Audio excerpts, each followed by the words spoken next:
Today we're going to do another little walk down memory lane. It's on a product that the world has forgotten, and for a very good reason. It was the wrong product at the wrong time. Hell, I don't even know if there was a right time for this. It's the Chrysler R-Body. It was 3, then 4 cars built from 1979 to 1981 that were just the epitome of what was wrong with Chrysler Corporation at that time and why they needed almost $2 billion in guaranteed loans to be able to survive, to then be bought by Mercedes. Okay. Well, let's dive into this, because the story is actually kind of fascinating, especially when you understand the context. So it is 1976. We have now gone through the gas crisis of 1974, and of course the government has just absolutely done what governments do, overreact. General Motors, being the largest car company in the world, goes, probably time to kind of change things up. So in 1976, for their 1977 models, they take all their B-bodies, which is their large cars, the Caprice, the the Buick Electra, the Oldsmobile, I believe it was 98, the Cadillac Fleetwood, I think it was a Pontiac Parisienne. They shrunk these cars, and they actually added space inside of them. Well, Chrysler saw this in 1977, and as usual, Chrysler was, well, late to the game because they didn't see this coming. They were focused on their F-Bodies at that point, which is a new mid-size car to replace the Dart and the Valiant. And that didn't go so well, but they'll tell a little more later in the story. So Chrysler now decided to downsize its C-bodies, which have been around for, 15 years at this point. The early 60s they came out. And this was their full-size framed cars. And then by 1974, they had released the largest cars ever built. They were like 240 inches long, 230, 240. I mean, they were massive. And they did this just as the gas crisis hit in 1974. So they had these massive cars with these massive engines getting really bad fuel economy at a time when people were looking for fuel economy. So now they had a plan. They needed to change these cars out. That were 5,000 pounds also, and they were going to call this the R-Body. No more C-bodies. It was the R-Body. It was going to be a new unit body, large car.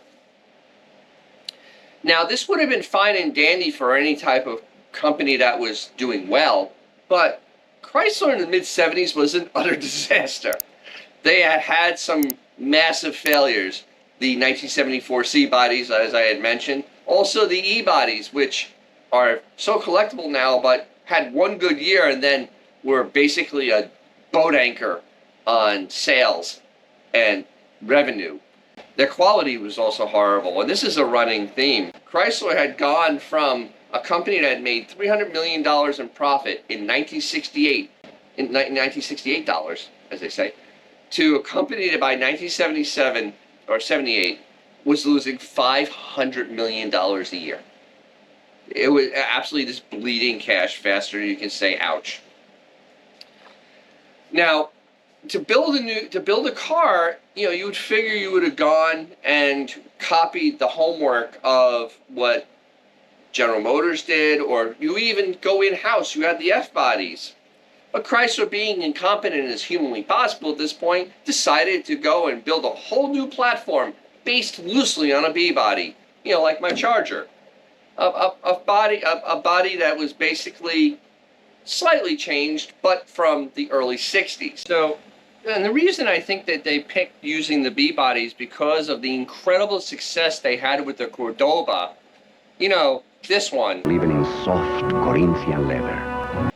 Which sold like hotcakes and was actually the only product that was making money for Chrysler Corporation in 1976 and 77. The other problem was the leadership there. Eugene Caffiero was the president, and he decided that Plymouth should not have a car larger than the Volare after 1978. With this in mind, now the designers couldn't design something for Plymouth, now losing all these sales they had for fleet, which would be taxi cabs and police departments, and actually caused it to be delayed probably a year. Now, the fleet sales aren't a giant moneymaker, but they're consistent money. There is some profit in there, and it would have been consistent sales with these cars. And that might have helped, but there are other issues. Now, when I was talking about the F-Bodies that come out and the way they design, now the reason that I think in hindsight that they should have used the F-Body concept was because the F-Body, Volare and Aspen, came out with a different type of torsion bar system. This system wasn't north-south like my Charger. It was east-west, all built into the front end. And I'll show a picture right here. As you can see, the torsion bars go across by the K-frame, going to the lower control arms, and thus making everything a compact package. Now, Chrysler had taken this F-Body package and moved it to the M-Body, which was the LeBaron. And it stretched that car out. That car was over 200 inches long. So it can be scaled very, very easily. In fact, it was used on the M-Bodies. It was used on the J-Bodies. All these cars were much bigger than the Aspen and Volare. And honestly, there really wasn't much need to change the torsion bars because the engine choices were the same. So you have economies of scale. But for some reason, the R-Body, they wanted to design with the old school north-south, and here's the picture of it, torsion bar setup, which then limits you because you have to put a support about 55, 60 inches back from where they mount from the lower control arms to mount the back of the torsion bars. Not a great plan. Now, the other part was that now if they had just used the F-Body, they could have just taken the entire front clip with the K-frame, everything, and just used it in one assembly line and just had everything ready and throw these into the bottom of the cars. And that's very easily done because my B-Body was the same as an E-Body from the firewall forward. So basically, my K-frame is identical to a Challenger's. Everything in the front of my car is identical to a Challenger's. But my car is 6 inches wider than a Challenger. You can change the width and you can change the length. My car is also a foot longer than a Challenger. It's not very hard. The front suspension really doesn't affect the length of the car. What happened? Well, because they were just going on the way their C-Bodies looked in 1974, 75, they went and they ended up with a very odd-looking car that looked like you took a 1974 Chrysler, put it in a dryer, and just kind of shrank it. Had very odd dimensions on it, had very odd windows, and not a lot of useful space. It was a very poorly designed layout, and it just didn't hit visually with consumers.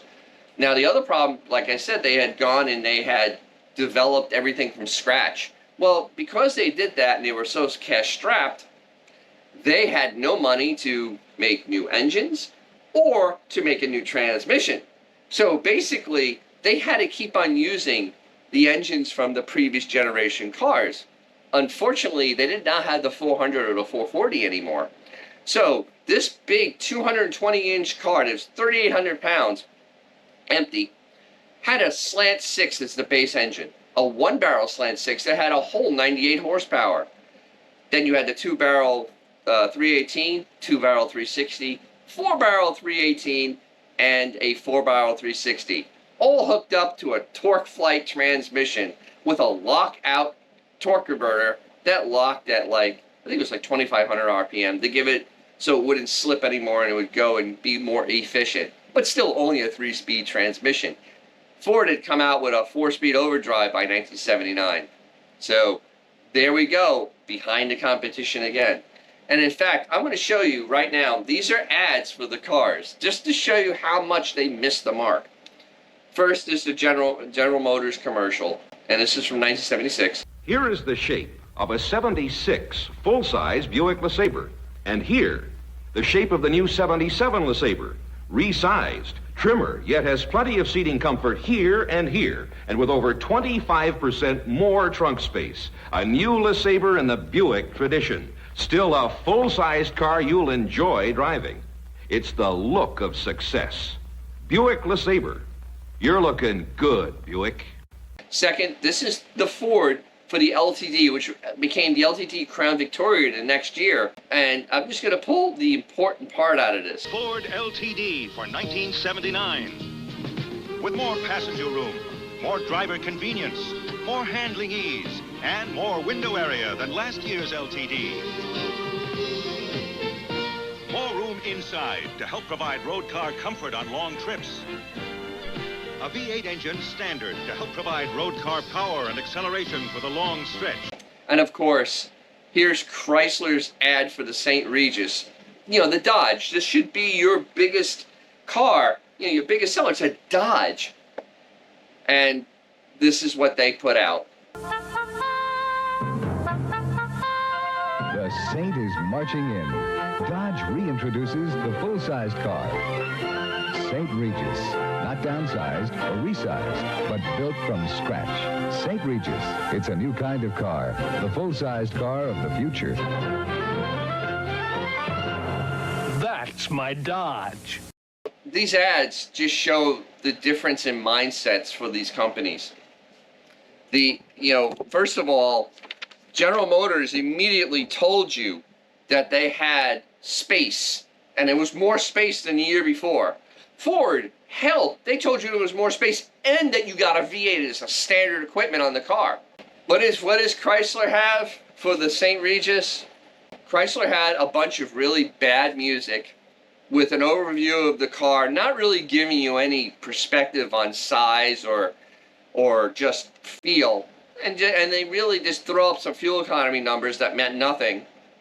Didn't really tell you anything about it, and there you go. There's the ad for the car. But the thing is, there was still a lot of people that liked Chryslers. And in the first year, they sold 140,000 of these, led by the Newport, which was very, very weird. They sold 61,000 of those.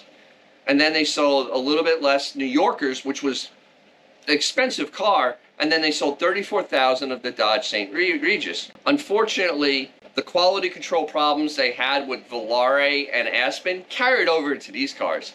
There was 1,900 defects per 100 cars. And this was acceptable to Chrysler's management at the time. They were, okay, just send it. This, combined with the second gas crisis in 1979, the end of 79, from the Iran situation, and then Chrysler being publicly brought out that they were almost going bankrupt and that they needed help from the federal government, the firing of their president and their CEO, and the chairman of the board, all removed. So you had Lee Iacocca come in, go to the government and get a guaranteed loan for $1.5 billion. This kind of hurt the sales of this car. It hurt the sales of all their cars. In fact, 1980, Chrysler lost over $1.5 billion, heading toward $2 billion. And sales for this car really plummeted. In the second year, it sold under 60,000 total for across the entire line. And by the third year, less than 40,000, and over half of those were Grand Furies for police departments and taxis.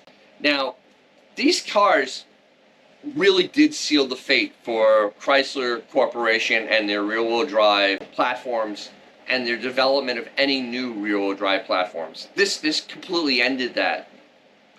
They had nothing left to compete with the B-bodies of General Motors or the Panther of Ford. Chrysler at this point just languished with, the J-bodies, which was the Imperial, which Iacocca was behind. And we may do a deep dive on this car, because my family owned one, and he wanted the least defect car ever sold from Detroit. That didn't work out so well. So you had the J-body, then the M-body kind of carried on to 89 as the Diplomat, the Fury, and the Fifth Avenue, just languishing with mediocre sales and really blandness. No real development on these cars ever happened. They were never made performance cars. There was nothing. As performance came back, there was nothing to them to make them actually, desirable. But this R-Body really did set that in motion. This car was forgettable, and it was done in haste by a failing company that could not see what was happening in the world around them. You know, so it had build quality problems, it had styling problems, it had powertrain problems, and honestly, the car was not the death blow. You know, it wasn't the actual reason that Chrysler had to go begging for money, but honestly, it was the straw that broke the camel's back. After the debacle of the Volare and the Aspen, having another car with absolutely horrible quality just finished off, and even the most staunch Chrysler people went, yeah, we're done. Set them back, and of course, Iacocca just wanted cheap and fast, so he made the Kia K cars, which, you know, were garbage, but they were very cheap, and they got great fuel economy. They got 30-something miles a gallon on a highway. Because they were smaller and lighter, you know, they had turbo engines in them. They were a lot more peppy than the rear-wheel drive cars because, well, the antique V8s in them. So that's how we got there, and that is the story of and the legacy of the R-Body. Now, if you got something from this, you know, comment. You know, I want to hear your comments. If you've actually seen one of these cars, if you actually know someone owns one of these cars, if you just, you know, want to talk about other cars that were just as bad, go ahead, drop a thread below. You know, if you got something from this, hey, like, subscribe, share it. Hell, hit the bell so you know when I'm going to do stuff like this, because, you know, this isn't easy. As always, though, if you have a fun car to drive, and there will be a video with this one, or something cool, take them out, because you'll make someone's day, maybe even your own. And I'll catch you very soon.